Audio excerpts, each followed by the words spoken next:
Welcome to four sides TV. రాష్ట్ర ప్రభుత్వానికి కొరకరాని కొయ్యగా మాట్లాడుతున్న గ్రామ పంచాయతీ ఎన్నికలు. కొరకరాని కొయ్యగా మాట్లాడుతున్న గ్రామ పంచాయతీ ఇటు పరిస్థితులలో ఇప్పుడు ప్రస్తుతం మారిన కొరకరాని కొయ్యగా మారిన గ్రామ పంచాయతీ ఎన్నికలలో ప్రధానంగా ఈరోజు ఏదైతే ఉన్నదో గ్రామాలలో సర్పంచిన ఎన్నికల విషయంలో హైకోర్టు ఇచ్చిన పిటిషన్పై ఈరోజు హైకోర్టు తీర్పునిచ్చింది. 30 రోజుల లోపే తేల్చాలే ఎన్నికల విషయం మాత్రం ఖచ్చితంగా తేల్చవలసిందే చెప్పింది. దానికి ఎన్నికల సంఘం మాత్రం 60 రోజుల గడువుగా సెప్టెంబర్ లోపే ఎన్నికలు నిర్వహించాలని హైకోర్టు తీర్పు వెల్లడించింది. ఈ నేపథ్యంలోనే ప్రస్తుతం ఒకసారి మనం చూస్తున్నట్టయితే రాష్ట్రంలో ఉన్న ప్రభుత్వానికి కానివ్వండి, అలాగే దానికి ప్రతిపక్షాలకు సంబంధించిన విషయాలలో కానీ ఈరోజు చూసినట్టయితే ఆ పార్టీలకు సంబంధించిన గోపిగాళ్ళ విషయం మార్నింగ్ ఒక పార్టీ, సాయంత్రం ఒక పార్టీ, సాయంత్రం మళ్ళా తర్వాత రాత్రి ఒక పార్టీగా మారుతున్న ఎవరైతే నాయకులు ఉన్నారో, కార్యకర్తలు ఉన్నారో ఆ విషయంపై ఈరోజు అయోమయంలో పార్టీలు ఉన్నాయి. సర్పంచుల విషయంలో పార్టీలకు అతీతంగా అది వాళ్ళు దానికి సంబంధించిన వారి పోటీ చేయవలసి ఉంటుంది. దానికి కాంగ్రెసు, బీజేపీ, తెలుగుదేశం, లేకపోతే టీఆర్ఎస్ అనేది ఏది పార్టీలకు సంబంధించిన ఉండదు. కాకపోతే ఏ సర్పంచ్లకైతుందో బ్యాక్ నుంచి వెళ్ళి వారికి సపోర్ట్ చేస్తున్న పార్టీలు మాత్రం ఖచ్చితంగా ఉంటాయని అందరికీ తెలుసు. కానీ గ్రామ పంచాయతీ సర్పంచ్ ఎన్నికలలో మాత్రం పార్టీల సింబల్ మీద గెలిచే అవకాశం లేదు. అందుకోసమే ప్రభుత్వం ఈరోజు కాంగ్రెస్ సంబంధించిన ప్రభుత్వం ఈరోజు అయోమయంలో పడిపోయింది. ఎవరిని నమ్మాలా, ఎవరిని నమ్మకూడదా, ఎవరు ఏ పార్టీలో ఉంటారు, ఎవరిని మా పార్టీ మనిషిగా గుర్తించాలా అనే ఒక అయోమయంలో ఉన్న పార్టీ ప్రస్తుతం ఏదైతే రాష్ట్రంలో ఉన్న ప్రభుత్వ పార్టీ కానివ్వండి, లేకపోతే ఇంకా వేరే పార్టీలు కానివ్వండి, దీని మీద అయోమయంలో ఉన్నారు. ఈ విషయంపైనే ఈరోజు మనం ప్రధానమైన చర్చ. అయోమయంలో పార్టీలు కేవలం ఒకే ఒక పార్టీ కాదు, అన్ని పార్టీల విషయంలో ఇదే పరిస్థితి నెలకొని ఉన్నది. ఈ విషయంలో ప్రధానంగా ఈరోజు మనతో మాట్లాడడానికి పల్లె రామచందర్ గౌడ్ గారు, మాజీ సర్పంచ్, కాంగ్రెస్ అధికార ప్రతినిధి, జూమ్ లింక్లో మనతో సిద్ధంగా ఉన్నారు. అలాగే లక్ష్మీ నరసింహారెడ్డి గారు బీఆర్ఎస్ నాయకులు అయినటువంటి సర్పంచ్ల ఫోరం రాష్ట్ర అధ్యక్షులు, వారు కూడా మనతో ఉన్నారు. కంకనాల జ్యోతిబసు గారు, మాజీ సర్పంచ్, బీజేపీ నాయకులైనటువంటి కంకనాల జ్యోతిబసు గారు కూడా మనతో ఉంటున్నారు. బండారు రామ్మోహన్ గారు మాజీ సర్పంచ్, అలాగే ఒక ప్రముఖ విశ్లేషకులు, వారు కూడా ఈరోజు మనతో రావడం. అలాగే హైకోర్టు అడ్వకేట్, ప్రజాసంఘ నాయకుడు సాదిక్ అలీ గారు కూడా ఈరోజు మనతోటి సిద్ధంగా ఉన్నారు మాట్లాడడానికి. ప్రస్తుతం మన ఒకసారి హైకోర్టులో ఏదైతే ఈరోజు తీర్పునిచ్చిందో ఆ తీర్పు ఏమని చెప్పింది, ఎలా వెలువడించింది, ఆ విషయంపై మనం ఒకసారి ఏదైతే హైకోర్టు అడ్వకేట్ అక్కడనే హైకోర్టు నుంచి వెళ్ళి మనతో ప్రస్తుతం మాట్లాడడం జరిగింది. ఆ విషయాన్ని ఒకసారి చూసిన తర్వాతనే మనం సర్పంచ్ ఎన్నికలకు సంబంధించిన డిబేట్లో ముందుకు కొనసాగిద్దాం. PCR can you play that back. Election ఇంకో సుప్రీంకోర్టు కూడా చెప్పింది దీంట్లో ఇంపార్టెంట్ ఏంటంటే ఎలక్షన్ ప్రాసెస్లో ఎలక్ట్రల్ రోల్స్ అవి కరెక్ట్ లేకున్నా ఏమి లేకున్నా ఎటువంటి అడ్డంకులు చెప్పకుండా దీన్ని కంప్లీట్ ఉన్న దాంతో కూడా కంప్లీట్ చేయాలని తీర్పున్న సుప్రీంకోర్టుని, ఆ తీర్పుని కన్సిడర్ చేస్తూ ఇవాళ హైకోర్టు ఈ 90 రోజుల టైం ఫిక్స్ చేసి 90 రోజుల్లో కంప్లీట్ చేయమని చెప్పారు.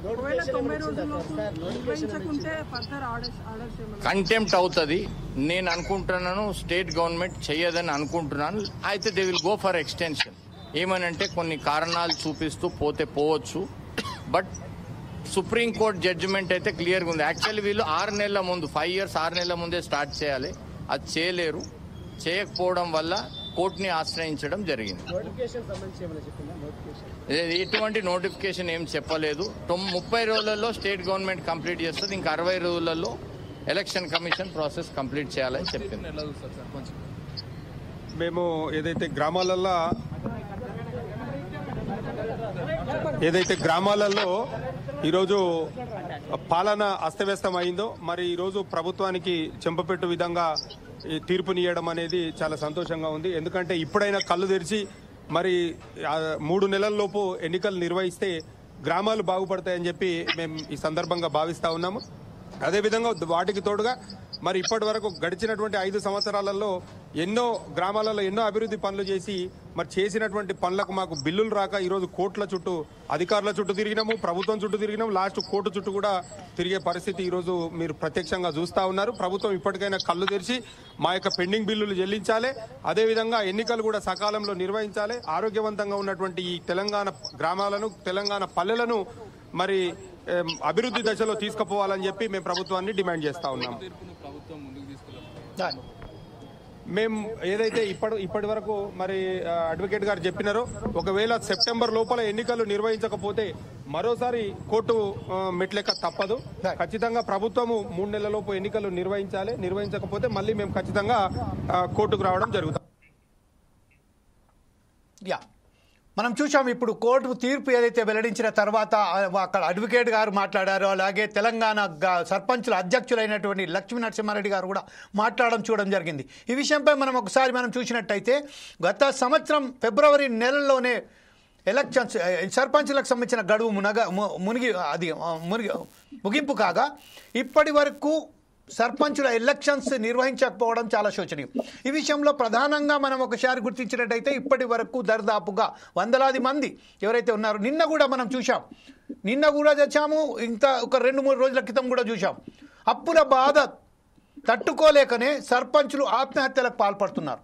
ఈ విషయంపై అనేక బిల్లులు ఏదైతే పెండింగ్లో ఉన్నాయో బిల్డింగ్ చెల్లించే వరకు ఎన్నికలు నిర్వహించొద్దని అప్పుడు చెప్తున్నప్పటికీ ఇప్పుడు ఈ రోజు ఏదైతే తీర్పు వెలువడద్దో ఆ వెలువడిన తర్వాత ఇప్పుడు ప్రస్తుతం ఏదైతే ఉన్నదో ఖచ్చితంగా ఈ సెప్టెంబర్ లోపే ఎన్నికలు నిర్వహించాలని చెప్తున్నారు. ఫస్ట్ ఆఫ్ ఆల్ దాంట్లో నిన్న కేబినెట్ సమావేశంలో కూడా ఈ విషయంపై ప్రధానంగా చర్చ జరిగింది, కానీ ఒక కొలిక్కి రాలేదు. ఏ విషయమైతే వాళ్ళు ఈరోజు కాంగ్రెస్ ప్రభుత్వం ఆలోచిస్తున్నదో గోడ మీద పిల్లి లాంటి నాయకులకు సంబంధించి ఎవరైతే మార్నింగ్ ఒకటి సాయంత్రం ఒకటి ఈవినింగ్ ఒకటి దుర్కేట పరిస్థితిలో ఉన్నది, సంక్షేమ పథకాలు సరైన పద్ధతిలో ప్రజల వద్దకు వెళ్ళలేదు, సంక్షేమ పథకాలు చేపట్టినప్పటికీ ఆ సంక్షేమ పథకాలను ప్రజల వద్దకు తీసుకుపోయి వివరించే విధానంలో మనం ఫెయిల్యూర్ అయ్యాము. దీనికి సంబంధించి సమీక్ష సమావేశం నిర్వహించి పార్టీ కార్యకర్తలకు కూడా నిన్న అందరూ కాంగ్రెస్ పార్టీకి సంబంధించిన ఇన్ఛార్జ్ మీనాక్షి నటరాజన్, అలాగే కాంగ్రెస్ పార్టీ అధ్యక్షుడైనటువంటి మహేష్ కుమార్ గౌడ్ గారు కూడా నిన్న ఎవరైతే కార్యకర్తలను పిలిపించి ఆ ఇన్ఛార్జ్లను పిలిపించి మాట్లాడడం జరిగింది. ఈ నేపథ్యంలో చూస్తే మాత్రం సర్పంచ్ల ఎన్నికల ముందే ఎంపీటీసీ జెడ్పీసీసీ ఎన్నికలు నిర్వహించే ఒక ప్రయత్నంలో ఉన్నట్టుగా మనకు తెలిసొస్తుంది. ఈ విషయంపై పూర్తిగా మాట్లాడడానికి ప్రస్తుతం ఒకసారి మనం మాజీ సర్పంచ్ అయినటువంటి పల్లె రామచందర్ గౌడ్ గారు అధికార ప్రతినిధి కాంగ్రెస్ వాటితో వెళ్దాం. దాని తర్వాత మనం లక్ష్మీ నరసింహారెడ్డి గారి దగ్గరికి వెళ్దాం. సర్పంచ్ మన రామచంద్ర గౌడ్ గారు ఈ విషయంపై మీరేమంటారండి? మీరు దీన్ని ఎలా విశ్లేషిస్తారు ఈ రోజున తీర్పుపై? అందరికీ నమస్కారం అండి. Please sir. ఈ తీర్పు యాక్చువల్లీ ఏంటంటే లోకల్ బాడీ స్థానిక సంస్థల ఎన్నికలు అనేటి వెంటనే జరగాలి. ఇది ఎందుకోసానికి జరుగుతుంది, ఎందుకోసానికి డిలే అవుతుంది అంటే 42% బీసీ రిజర్వేషన్ రావాలనే ఉద్దేశంతో అది జరుగుతుందన్నది ఆలోచన. నిజానికి కూడా కాంగ్రెస్ పార్టీ 42% ఇంతకు ముందు కూడా స్థానిక సంస్థలు బలోపేతం కావడానికి ఈ 92-90 రాజ్యాంగ సవరణ కూడా చేయడం జరిగింది 92-93. అదే రకంగా స్థానిక సంస్థలకు కూడా ఇంతకు ముందు పాత గతంలో కాంగ్రెస్ పార్టీ స్థానిక సంస్థలకు రాజీవ్ గాంధీ ఆలోచనలో స్థానిక సంస్థలను బలోపేతం చేయాలనే ఉద్దేశంతో ఆ రోజు రాజ్యాంగ సవరణ చేయడం జరిగింది. రాజ్యాంగం ప్రకారం ఖచ్చితంగా లోకల్ బాడీ ఎలక్షన్స్ ప్రతి ఈ సంక్షేమ ఫలాలు ప్రతి ఒక్కరికి చేరాలంటే అంటే స్థానిక సంస్థలు బలోపేతంగా ఉండాలని కోరికొంది. నేను సుమారుగా నేను మాజీ సర్పంచ్ గా ఉన్నాను. అప్పుడు సర్పంచ్ గా ఉండి సర్పంచ్ కోరం రాష్ట్ర అధికార అధ్యక్షునిగా కూడా పనిచేయడం జరిగింది. స్టేట్ వైడ్ గా కూడా అన్ని గ్రామాలు అప్పుడు అదే ముఖ్యంగా ఉద్దేశం ఏంటంటే స్థానిక సంస్థల్లో బలోపేతంగా ఉంటేనే ప్రతి ఒక్క సంక్షేమ ఫలాలు అనుకోండి పార్టీకి అంటే ప్రభుత్వం నుంచి వచ్చే ఫలాలన్నీ స్థానిక సంస్థలలో నుంచి చెందుతాయి. ఇక్కడ ఇంకో విషయం ఏంటంటే కాంగ్రెస్ పార్టీ అధికారంలో ఉంది, 42% బీసీ రిజర్వేషన్ ఇవ్వాలనే ఉద్దేశంతోనే ముందున్నది. దానికోసానికి ఇంత డిలే అవుతుంది. ఎప్పుడు ఎలక్షన్స్ వచ్చినా కాంగ్రెస్ పార్టీ స్వాగతిస్తుంది. ఎందుకంటే ఈ రోజులల్లా ప్రతి ఒక్కరు కూడా అధికార పార్టీకి రావాలని చూస్తున్నారు. ఎందుకంటే ప్రతిపక్షంలో ఉండాలనే ఆలోచనలు లేదు, ప్రతిపక్షాలు కూడా బలోపేతంగా లేవు. ఎందుకంటే ఏ రకంగా చెప్పాలంటే ఎన్నో స్కామ్లతో ఇప్పుడు బీఆర్ఎస్ పార్టీ ఉంటుందా ఉడుతుందా అనే ఉద్దేశంతో ఉన్నది. ఎందుకంటే వాళ్ళకు ఫోన్ ట్యాపింగ్ లో అనుకోండి, ఈ కార్ రేసింగ్ లో అనుకోండి, కాళేశ్వరం అనుకోండి, ప్రతి దాంట్లో ఎలిగేషన్స్ ఎన్నో ఉన్నాయి. ఆ ఎలిగేషన్ లో కవిత గారు తలకాయ నొప్పి కూడా ఉంది. కవిత ఇంతకు ముందే ఆమె ఏమన్నది, దయ్యాలతో మా కేసీఆర్ గారు మా నాన్నగారు దయ్యాలతో కలిసి ఉంటుండ్రు అని. అంటే అది ఆ పార్టీలో బలోపేతానికి లేకుండా ఇబ్బందికరంగా ఉంది. అది బీజేపీతోని మొన్న ఎంపీ ఎలక్షన్లలో బీజేపీతో కలిసిండ్రు అని ఆమె డైరెక్ట్ కూడా చెప్పింది. అంటే బీజేపీ బీఆర్ఎస్ అనేది ఒకటే పార్టీగా ఉన్నది. ఆ పార్టీలు రెండు కలిసి వచ్చినా కాంగ్రెస్ పార్టీకి ఎలాంటి ఇబ్బంది లేదు. ఎంపీటీసీ ఎలక్షన్స్ కానీ, సర్పంచ్ ఎలక్షన్స్ కానీ, ఏ ఎలక్షన్స్ అయినా కానీ పోటీతత్వంలో కాంగ్రెస్ పార్టీ నుంచి ఎక్కువ పోటీ ఉన్నది. దీని నుంచి ఇంకా రెబల్ గా అంటే ఎక్కువ మంది పోటీ చేయడానికి కూడా ముందుకు వస్తున్నారు. ఏదేమైనా కానీ ఆఫ్టర్ ఎలక్షన్ల తర్వాత ఖచ్చితంగా కాంగ్రెస్ పార్టీ మెజార్టీ స్థానాలు 70 to 80% సర్పంచ్ లో అనుకోండి.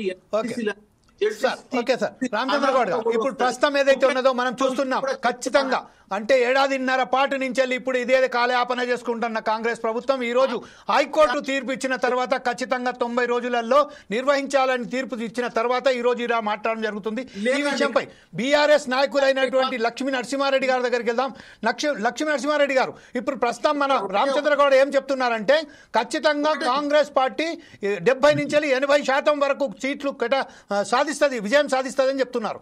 కానీ ఏదైతే బీఆర్ఎస్ ప్రభుత్వంలో జరిగిన అనేక ఆరోపణలు, అనేక స్కామ్ల మీదనే ఈరోజు ప్రజలు దృష్టి సారిస్తున్నారు. దానికి వ్యతిరేకంగా ఖచ్చితంగా కాంగ్రెస్నే విజయం సాధిస్తుందని చెప్తున్నారు.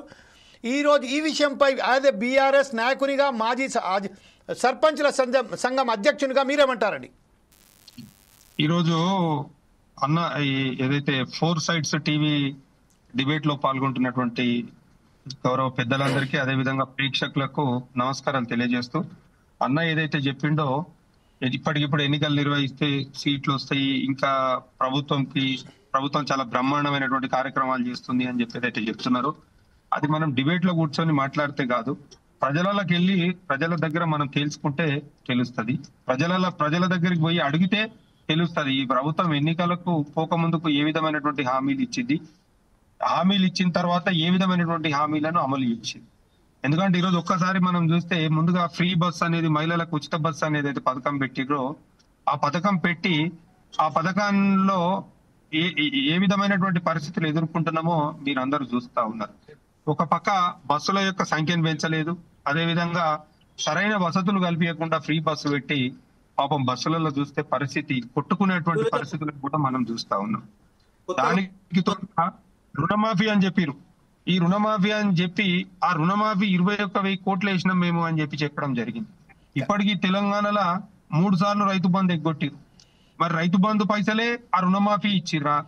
మరి ఆ రుణమాఫీ ఇస్తే ఎంతమందికి రుణమాఫీ జరిగింది? ఇంకా జరగని వాళ్ళ పరిస్థితి. అదే విధంగా గతంలో కేసీఆర్ గారు ముఖ్యమంత్రిగా ఉన్నప్పుడు రైతు బీమా అనేది ఒక వారం 10 దినాలలో పైసలు వస్తుండే, ఆ కుటుంబానికి ఆసరా అవుతుండే. మరి ఇప్పుడు నెలలుగా వస్తున్నా ఈ పైసలు ఎందుకు వస్తలేవు, ఈ బీమా పైసలు ఎందుకు వస్తలేవో ఒక్కసారి అన్న ఆలోచన చేయాలి. దానికి తోడుగా కళ్యాణ లక్ష్మి, షాదీ ముబారక్ 1,00,000 రూపాయలు గతంలో మేనమామలాగా ఆడకూతురు వివాహానికి ఇస్తే నేను తులం బంగారం ఇస్తా అని చెప్పి హామీ ఇచ్చారు.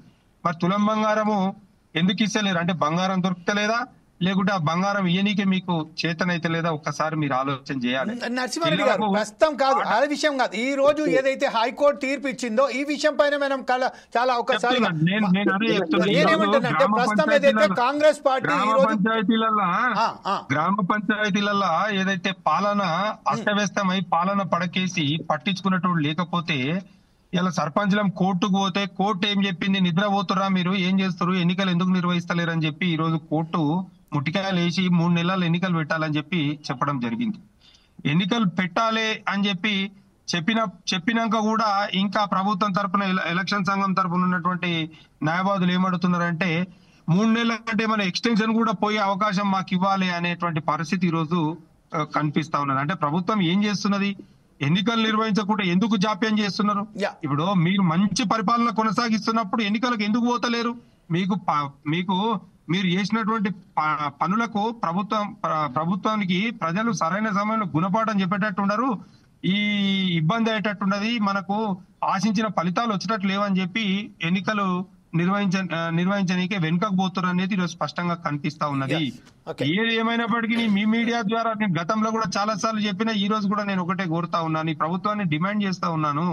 ఏదైతే కోర్టు ఇచ్చింది 3 నెలల ఎన్నికలు నిర్వహించాలని చెప్పి, ఆ 3 నెలల ఎన్నికలు నిర్వహించే లోపు మేము ఎన్నో పనులు చేసినాము. గ్రామ పంచాయతీలలో మేము అప్పులు చేసి అభివృద్ధి చేసినాము. మా పెండింగ్ బిల్లులు కూడా విడుదల చేయాలి. పెండింగ్ బిల్లులు విడుదల చేసే మీరు ఎన్నికలకు పోవాలని చెప్పి ఈ రోజు ప్రభుత్వాన్ని నేను డిమాండ్ చేస్తా ఉన్నాను. ప్రభుత్వానికి మరొక నేను కోరుతా ఉన్నాను. Okay, right. ఇదే విషయంపై కంకణాల జ్యోతిబాసు గారి దగ్గరికి వెళ్దాం. జ్యోతిబాసు గారు, ప్రస్తుతం ఏదైతే లక్ష్మీనరసింహారెడ్డి గారు అంటున్నారో, లక్ష్మీనరసింహారెడ్డి గారు ఏమంటున్నారంటే ఖచ్చితంగా మేము డిమాండ్ చేస్తున్నాం. మాట వినండి జబీల్ సాబ్, మాట వినండి. నాకు వేరే టీవీ వార్స్ ఉంది, సబ్జెక్ట్ మాట్లాడి వెళ్ళిపోతాను. ఎందుకంటే ఈ వివాదాల మధ్య నేను ఉండదలుచుకోలేదు. ఈ సబ్జెక్ట్ ఒక 5 నిమిషాల టైం అంటే వెళ్ళిపోతాను. ఎందుకంటే వేరే టీవీకి పోవాలి. ఇప్పుడు హైకోర్టు తీర్పు వచ్చింది కనుక ఒకసారి ఒకటే సార్, ఒక 2 నిమిషాల పాటు మనం కంకణాల జ్యోతిబాసు గారు అంటే అధికార ప్రతినిధి కాబట్టి, బీజేపీ నాయకులు కాబట్టి ఆయన తీసుకొచ్చినా మీ వద్దకు వెళ్తానండి. జ్యోతిబాసు గారు, ప్రస్తుతం ఏదైతే ఉన్నదో ఈ రోజు తీర్పు ప్రకారం మీరేమంటారండి? నమస్కారం. టీవీ డిబేట్ లో కూర్చున్న నా అన్నలందరికీ నమస్కారం. ముందుగా ఈ 90 రోజుల్లో ఎలక్షన్ పెట్టమని చెప్పేసి కోర్టు తీర్పిచ్చింది. వీళ్ళు 90 రోజులు కాదు కదా, 9 నెలల దాకా ఎలక్షన్స్ పెట్టరు. ఎందుకంటే 17 నెలల గ్రామాలలో అనేక సందర్భంలో పాలన వ్యస్తగత అయిపోయింది. దయించి ఆ కోర్టు డైరెక్షన్ ఇచ్చినప్పటికీ కూడా ఆ కోర్టు పద్ధతులను పెట్టాలనే ఒక ఆలోచన పెట్టే ముందు అన్న జగిత్యాల జిల్లాలో గొల్లపల్లి మండలంలో ఒక సర్పంచి కాంగ్రెస్ ప్రభుత్వం చేసిన సర్పంచ్ బిల్స్ ఇవ్వలేదని ఆత్మహత్య చేసుకుని చనిపోయిండు. ఇది తన ఆత్మహత్య చేసుకుంటూ కాదన్నా, ఇది ఖచ్చితంగా ముమ్మాటికి ప్రభుత్వ హత్యగా మేము మా పార్టీ గుర్తిస్తుంది. ఎందుకంటే ఒక సర్పంచ్ 10 లక్షల గురించి చనిపోయిందంటే ఎంత మానసిక ఇబ్బంది గురుతున్నా. ఈ ప్రభుత్వంలో కనీసానికి సర్పంచ్కి కూడా బాధ్యత లేకుండా చనిపోతానంటే మీరు ఎందుకు ధైర్యం ఇస్తలేరు అనే దాని మీద ఈ కాంగ్రెస్ పార్టీని ఇప్పుడు ఆ డిబేట్ లో కూర్చున్న రామచంద్ర నాయకుడికి సూటి ప్రశ్న. ఒకటి. రెండోదన్నా, ఎలక్షన్స్ ఖచ్చితంగా మీరు పెట్టాలి. మీరు 42 రిజర్వేషన్ పెడతారా, ఎట్లా పెడతారా, కానీ ఎలక్షన్స్ నిర్మించి పెట్టురన్నా. ఇప్పుడు వీళ్ళ డిబేట్ ఏంది, ఆగమాపుతున్న పార్టీలు వాస్తవమే చాలా పరేషాన్ ఉన్నాయి. ఎందుకంటే భారతీయ జనతా పార్టీ చాలా క్లారిటీగా మీరు ఇప్పుడు ఎన్నికలు పెట్టినా మేము ఏ పార్టీతో టీఆర్ఎస్ కానీ ఇటు బీజేపీ కానీ ఇటు కాంగ్రెస్ తోటి మేము కలిసే లేదు. మాకు సొంతగా వ్యవహారం ఉంది, పార్టీ ఒక సిద్ధాంతం ఉంది, మేము సొంతంగా పోటీ చేసి గెలుస్తామన్నా. కానీ మీరు ముందు ఎలక్షన్ పెట్టాలి కదన్నా. మీరు ముందు ఎందుకు ఎలక్షన్ సంబంధించింది రిజర్వేషన్లు పెండింగ్, కేంద్ర ప్రభుత్వం దగ్గర పెండింగ్ ఉన్నది.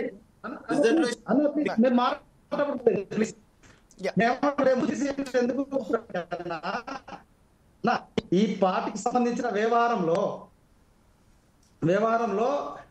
మనకు మెజారిటీ తగ్గుతుంది, సీట్లు రావనే ఆలోచనతో భయంతో ఈ వ్యవహారం నడుస్తుందన్న. ఇదే విషయంపై మరొకసారి మనం కంటిన్యూ చేద్దాం. మన జ్యోతిబాసు గారు, ఖచ్చితంగా మీ వద్దకు మరొకసారి వస్తాను. ఇప్పుడు ఒకసారి బండారు రామ్మోహన్ గారి దగ్గర వెళ్దాం, ఎందుకంటే మనకు ఇంకొక మీటింగ్ ఉందని చెప్తున్నారు. ఇంకొక విషయం ఏంటంటే, నిన్న జరిగిన ఆత్మహత్య కాకుండా ఈ రోజు కూడా జగదల్పూర్ ప్రాంతంలో కూడా ఈ రోజు ఒక సర్పంచ్ ఆత్మహత్య చేసుకున్నట్టు ఇప్పుడే మనం విన్నాము. అంటే ఇన్ని సమస్యలతో సతమవుతున్న సమయంలో అయోమయంలో పార్టీలకు సంబంధించిన నాయకులు దొరుకుతారు. ఈ విషయంపై బండారు రామ్మోహన్ గారు, మీరు దీన్ని ఏకీభవిస్తారా లేదా? జమీల్ గారు, మీకు రామచంద్ర గౌడ్ గారికి, మాకు జ్యోతిబాస్ గారికి, అట్లాగే లక్ష్మణరెడ్డి గారికి, అట్లాగే సాధకేల గారికి, మీకు ఫోర్సైట్ ప్రేక్షణ నమస్కారం. మీరందరూ దయచేసి క్షమించారా, నాకు వేరే ఇప్పుడు హైకోర్టు తీర్పు వచ్చింది కనుక వరుసగా వేరే టీవీలో మాట్లాడాల్సి ఉంది. నేను సబ్జెక్ట్ మాట్లాడి వెళ్ళిపోతాను. మీకు వివాదాలు ఎట్లాగా ఉంటాయి. ఇప్పుడు నేను పూర్తి చేస్తారు, సాదిక్ గారు నా మిత్రుడు మిగతా పూర్తి చేస్తారు, కానీ నేను 2 విషయాలు చెప్పదలుచుకున్నాను. ఇవాళ హైకోర్టు తీర్పును స్వాగతించాలి. మనం ఎప్పుడు కూడా ప్రతిసారి కోర్టుకి వెళ్ళేదాకా ఎందుకు ఎన్నికలు పెట్టలేకపోతున్నారు అంటే, రాజ్యాంగంలోనే ఒక చిన్న లొసుగు ఉన్నది.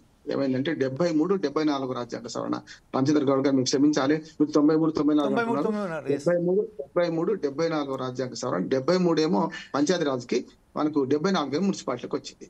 73వ రాజ్యాంగ సవరణ 74 వచ్చినప్పుడు ఏం చేశారు? అంతకుముందు మీరు చూడండి, ఒక స్వాతంత్రానంతరం 59 దాకా పంచాయతీలు లేవు. అసలు 59లో పంచాయతీ రాజ్ వ్యవస్థ ఏర్పడ్డది. తర్వాత సమితిలు, నేను సమితి అప్పుడే వార్డు మెంబర్, సమితి అప్పుడే సర్పంచ్. నేను ఇప్పుడు 40 ఏళ్ళ క్రితం, ఇవాళ కానీ నిన్న కాదు. కనుక నేనేమంటున్నాను, కొంచెం అనుభవంతో చెప్తున్నాను, ఆనాడైనా ఈనాడైనా ఎన్నికల వాయిదాకు రాష్ట్ర ప్రభుత్వాలు ఎప్పటికీ మొగ్గు చూపుతున్నాయి. ఎందుకంటే తమకు అనుకూలమైన పరిస్థితులు వచ్చేదాకా ఎన్నిక జరుపుతలేదు. దీన్ని గమనించే రాజీవ్ గాంధీ గారు, కాంగ్రెస్ పార్టీ అయినా సరే రాజీవ్ గాంధీ గారిని గొప్పగా ఒప్పుకోవాలి. మేము అప్పుడు ఆ హయాంలో నేను సర్పంచ్గా పనిచేసిన 88 నుంచి 95 దాకా. నేనేమంటున్నానంటే అందులో స్పష్టంగా రాసి ఉన్నది 73వ రాజ్యాంగ సవరణలో. అంతకుముందు పార్లమెంటు అసెంబ్లీ ఎన్నికలు ఎప్పుడైనా ఆగుతున్నాయా? కోర్టు వాళ్ళ సంవత్సరం ఎందుకు వస్తుందా? ఎందుకంటే ఎలక్షన్ కమిషన్ కు ఆల్రెడీ డిలిమిటేషన్ యాక్ట్ ఉంటుంది, దాని ప్రకారం రిజర్వేషన్ ఉంటాయి. వద్దనే ఎలక్షన్లు జరుగుతూనే ఉంటాయి. చచ్చిపోతే జూబ్లీ హిల్స్ ఎమ్మెల్యే చచ్చిపోయిండు, మళ్ళీ ఎలక్షన్లు వస్తూనే ఉన్నాయి. ఎందుకు ఆగుతలేవు? కోర్టుకు పోవాల్సిన అవసరం ఎందుకు పడతలేదు?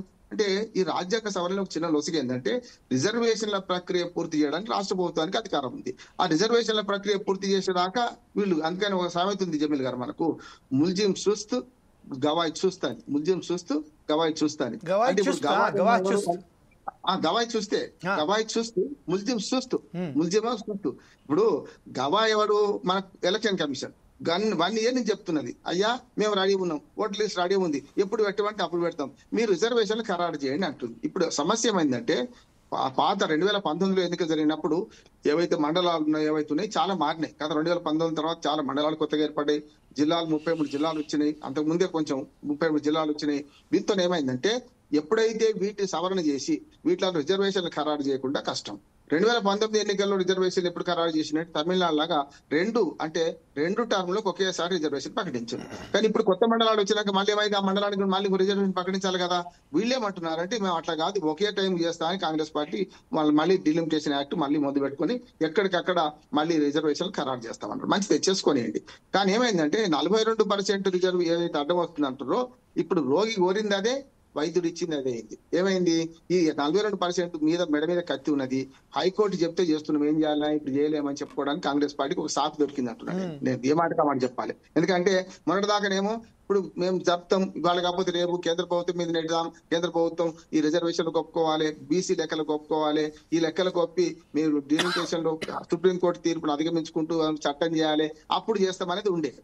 కానీ ఇప్పుడు ఏమైందంటే ఒక హైకోర్టు తీర్పు వీళ్ళకి వరమైంది. ఇప్పుడు కాంగ్రెస్ పార్టీ కానీ ఈ ప్రభుత్వానికి వరమైంది. ఎందుకు వరమైంది? ఇప్పుడు పేం పట్టుకుంటున్నారు, మరి అక్కడేమో పెండింగ్ లో ఉంది, మేము ఇప్పుడు ఏం చేయలేమని పెట్టే అవకాశం అయితే ఉంది అంటున్నాను నేను. రెండోది ఏమంటున్నానంటే ఇప్పుడు మంచి అవకాశం ప్రభుత్వానికి ఏంటంటే ఇప్పుడు 3 ఖాళీ అయిపోయినాయి. ఒక గ్రామ పంచాయతీ 1.5 year అయింది. ఫిబ్రవరి అంటున్నాం కానీ జనవరి 29, 30వ తారీఖు అయిపోయింది. ఫిబ్రవరి 1 ప్రమాణ స్వీకారం మొట్టమొదటి మీటింగ్ అయినప్పటి నుంచి లెక్క వస్తుంది కనుక ఫిబ్రవరి అనుకుందాం. అయినా 1.5 year అయిపోయింది కదా. పంచాయతీకి ఎన్నికలు బాకీ ఉన్నారు. మండల జిల్లా పరిషత్లకు కూడా జూన్ లో అయిపోయినాయి. ఆఖరి మున్సిపాలిటీలు కూడా పోయిన జూన్ లో అయిపోయినాయి. అది కూడా 1 year అయిపోయింది. ఇవన్నీ కూడా ఇప్పుడు జమిలీ ఎన్నికలు కానీ మన మోడీ గారు అంటున్నారు కదా, కేంద్ర ప్రభుత్వం అంటుంది కదా, నిజంగా రాష్ట్ర ప్రభుత్వానికి చిత్తశుద్ధి ఉంటే అన్ని ఎన్నికలు ఒకేసారి పెట్టవచ్చు, నెలలో కంప్లీట్ చేయొచ్చు. ఇప్పుడు ఏమంటాం?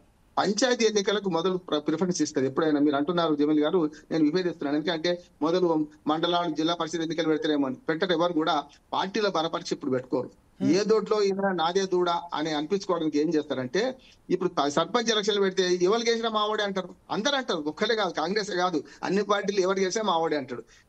సర్పంచ్లు కూడా ఏముంటది, స్వతంత్రంగా గెలుస్తారు కనుక ఏ పార్టీ అధికారంలో ఉంటే ఆ పార్టీతో పనులు తీసుకుందాం అనుకుంటారు కదా. ఇప్పుడు మీ అందరూ కూడా గతంలో సర్పంచ్లు ఉన్నప్పుడు ఏ పార్టీ అధికారం ఉంటే ఆ పార్టీతో పని చేసుకున్నాం. దాని ఏమో మన గ్రామ పంచాయతీ మన గ్రామం అభివృద్ధి చెందాలని ఉంటది. మిగతా వాళ్ళకి అట్లా ఉండదు. పార్టీ పరంగా గెలిచిన వాడికి కంపల్సరీ పార్టీ రక్షణ చేయాల్సి వస్తుంది. కనుక ఇప్పుడు నేనేమంటున్నాను అంటే పంచాయతీ ఎన్నికలు జరిపేదానికే కేవలం హైకోర్టు తీర్పు దీనికే పరిమితం. ఇప్పుడు జిల్లా పరిషత్ మండల పరిషత్ చేయమని చెప్పలేదు కనుక పంచాయతీ ఎన్నికల కేసు పడింది, పంచాయతీ ఎన్నికలకే పరిమితం. దీనికి 3 ఏళ్ళ టైం ఇచ్చింది. ఎందుకు ఇచ్చింది వివరంగా చెప్తాను నేను. ఫస్ట్ ఏంటంటే ఇప్పుడు ఎలక్షన్ కమిషన్ దగ్గర ఓటర్ లిస్ట్ రెడీ ఉన్నది, వాళ్ళు ఏం తేడా లేవు. వీళ్ళు ఏం చేయాలంటే వార్డుల వారి విభజన చేయాలంటే వార్డుల విభజన డిలిమిటేషన్ లో మళ్ళీ ఏంటంటే రిజర్వేషన్ల ఖరారు ఒక పంచాయతీలో ఒక 10 వార్డులు ఉన్నాయి. 10 వార్డు 12 వార్డు కూడా చేయొచ్చు వీళ్ళు అవసరం అనుకుంటే.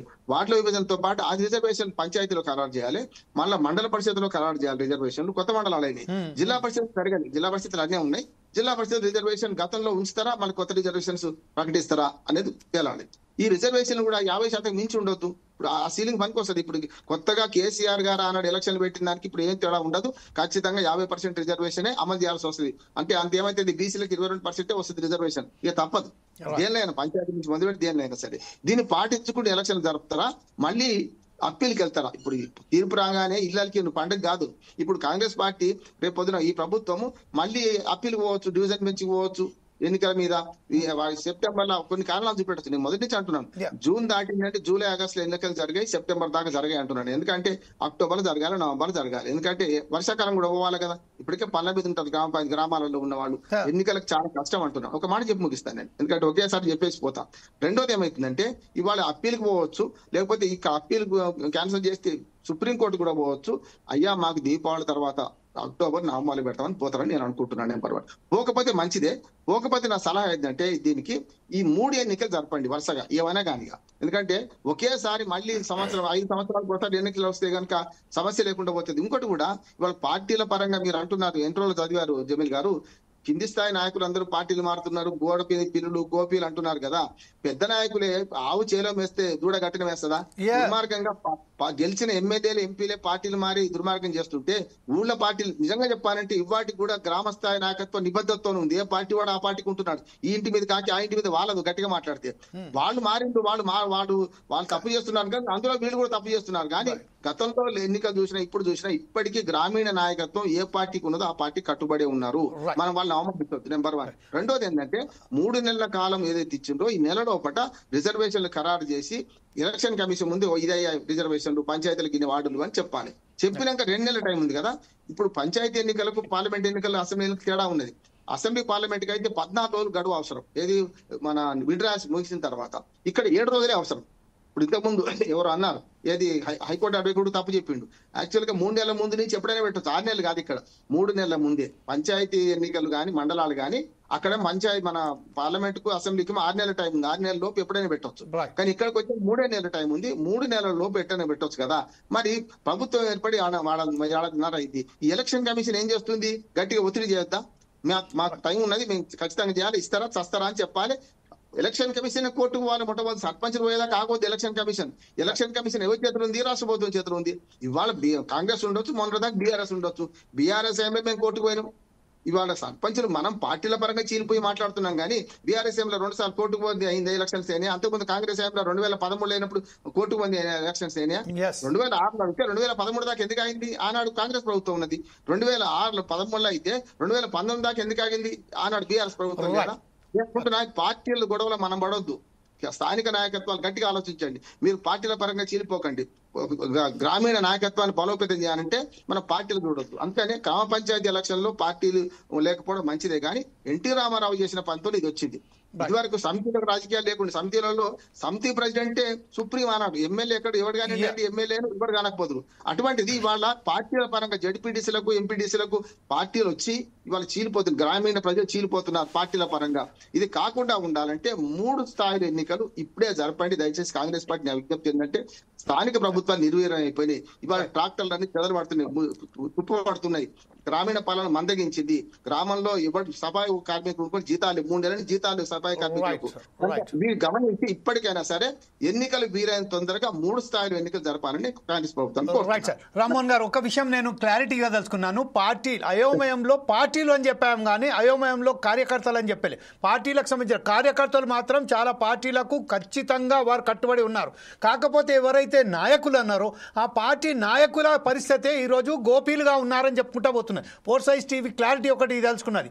పార్టీలకు సంబంధించిన పార్టీలలో అయోమయం పార్టీలలో ఉన్నది, పార్టీ నాయకులలో ఉన్నది. కానీ పార్టీ కార్యకర్తలలో మాత్రం ఖచ్చితంగా ఎలాంటి లేదు. ఎవరైతే ఫాలోవర్స్ ఉన్నారో వారు తన నాయకులకు సంబంధించింది వారు ఒకసారిగా నిర్ణయించలేకపోతున్నారు. ఈ విషయం మారు చాలా గచ్చ. ఇంకొక విషయం ఏంటంటే ఇప్పుడు ప్రస్తుతం ఏదైతే తీర్పు ఇచ్చిందో ఈ విషయంపై మనం సాదికలి గారి దగ్గర వెళ్దాం. సాదికలి గారు, ఏ విషయం అయితే ఇప్పుడు మనం బండారు రామ్మోహన్ గారు చెప్పారో పార్టీకి ఈరోజు ఈ సర్పంచ్ ఎన్నికలే ముందుగా నిర్వహిస్తారు ఖచ్చితంగా, లేకపోతే మరి ఇంకొకసారి అప్పీల్కి వెళ్తారు, లేకుంటే సుప్రీంకోర్టుకి వెళ్తున్నారని చెప్తున్నారు. కాకపోతే ఇప్పుడు ఈ విషయంలో నిన్న ఏదైతే మీటింగ్ జరిగిందో క్యాబినెట్ మీటింగ్ తర్వాత నిన్న ఏదైతే కార్యకర్తలతోని డిస్ట్రిక్ట్ సంబంధించిన వారి ఇన్ఛార్జ్లతోని మాట్లాడడం జరిగిందో కాంగ్రెస్ పార్టీకి సంబంధించిన సరైన పద్ధతిలో సంక్షేమ పథకాలు ఏదైతే తీసుకొచ్చామో కాంగ్రెస్ పార్టీ తీసుకొచ్చిందో ప్రజల వద్దకు తీసుకోలేకపోతున్నారు.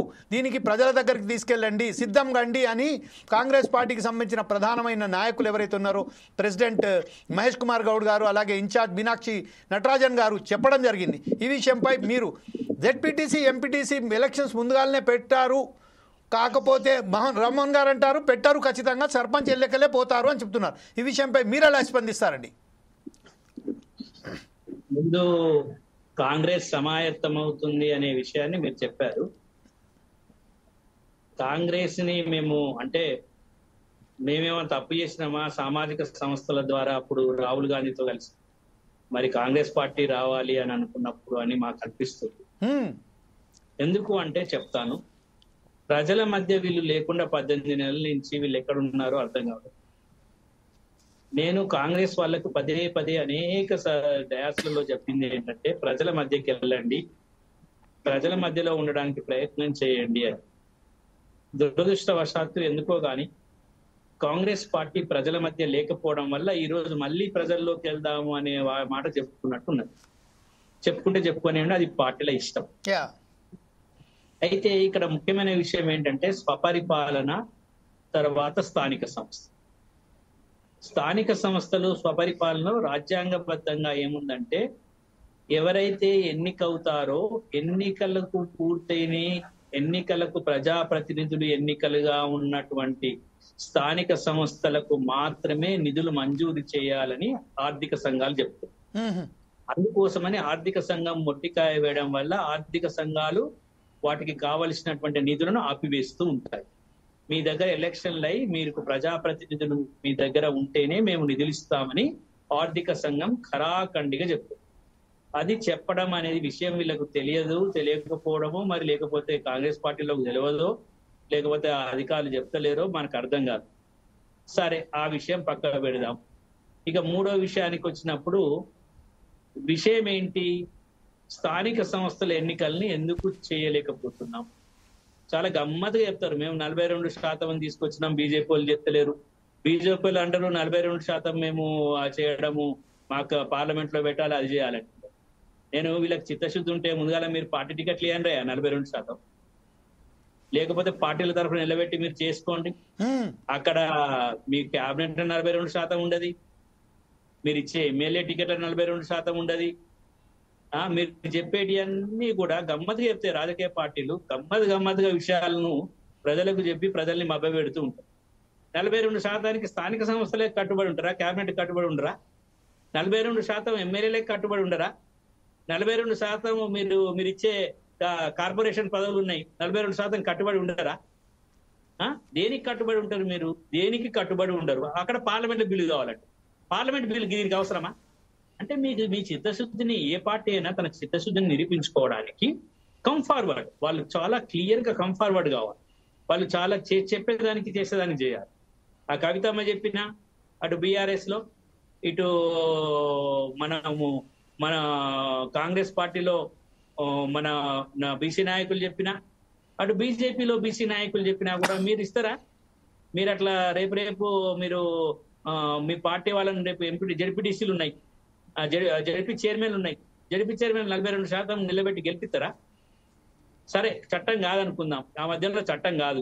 చట్టం కాకపోతే మీకేం అభ్యంతరం అండి ఇవ్వడానికి? మీకేం అభ్యంతరం? చట్టం కాకపోతే ఓసీలలో కూడా బీసీలను నిలబెట్టలేరా? ఓసీ దగ్గర కూడా బీసీలు నిలబెట్టి 42% చేయలేరా?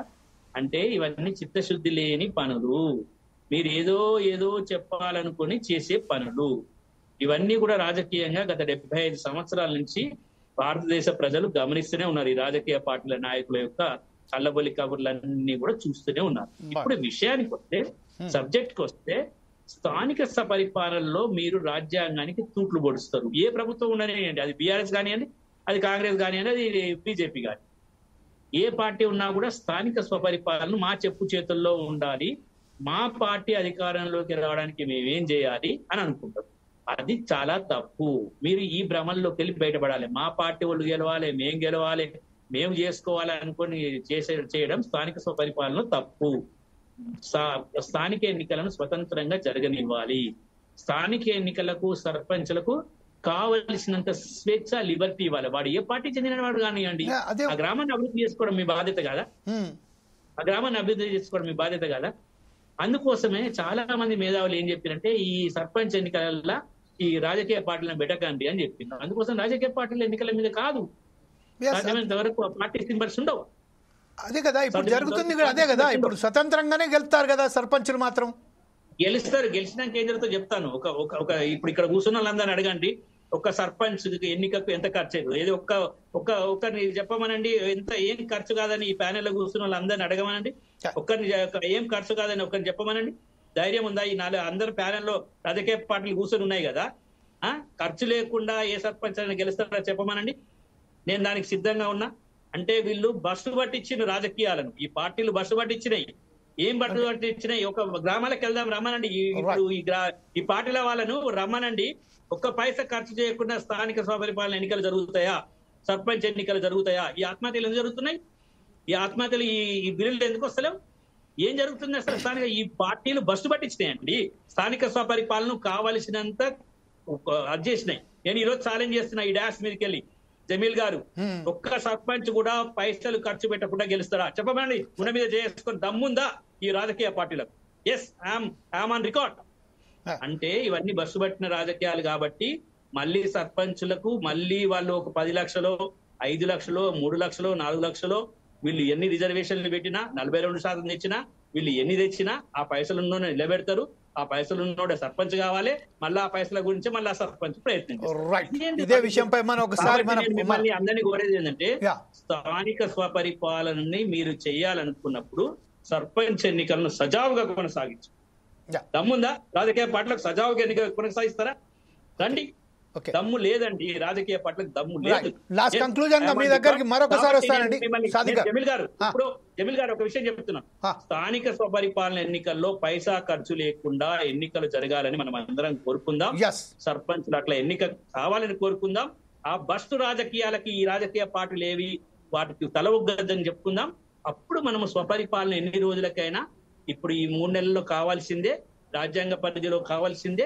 మనం 3 నెలలు కాకపోతే ఇంకొక నెల అటు ఇటు అవుతుంది కావచ్చు, ఖచ్చితంగా జరగాల్సి. రైట్. ఇదే విషయంపై కంక్లూడ్ గా మీ దగ్గరికి వస్తాను సాదిక్ గారు. లాస్ట్ కంక్లూడ్ చేయాల్సిన బాధ్యత కూడా మీదే ఉన్నది కాబట్టి ఒకసారి రామచంద్ర గౌడ్ గారి దగ్గర వెళ్దాం.